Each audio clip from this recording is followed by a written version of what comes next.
Hi friends, నేను ఈ రోజైతే పొగాకు ఫార్మింగ్లో ఉన్నాను. సో ఇదే పొగాకు చెట్లు అండి. మనం బీడీలకి ఇట్లా కాలుస్తారు కదా, పొగాకు పొడి దీంతోనే తయారవుతుంది. సో ఇది చాలా కష్టమైన ఫార్మింగ్ అండి. ఎందుకంటే ఇది ఇంత చిన్నగా ఉన్నాయి కదా, ఇది మనకంటే నియర్లీ 6 feet 7 feet అయితే ఉంటాయి. వీటికి పువ్వులు ఉంటాయి, కాయలు కాస్తాయి. మీరు కూడా మేబీ అన్ని చోట్లలో వీళ్ళైతే పెంచారు. చూడండి ఇంత పెద్దగా పెరుగుతాయి. ఇవి ఇట్లా పండవుతున్న కొద్దీ తెంపి మన పెద్ద సూది ఉంటుంది కదా, దాంతో దబ్బుడుకంతో కుచ్చుతారు.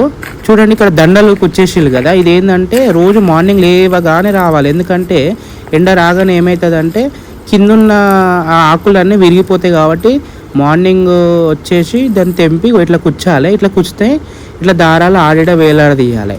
సో ఇలా చాలా లేట్ ప్రాసెస్ ఉంటుంది. కానీ క్వింటాలకు 16,000 17,000 ఉంటుంది. ఇలా ఆరినాక చూడండి ఎట్లుందో. ఈ సౌండ్ని బట్టి ఎంత బాగుందో చూడండి. ఇది 1 నెంబర్ మాల మినిమం 17,000 18,000 మళ్ళీ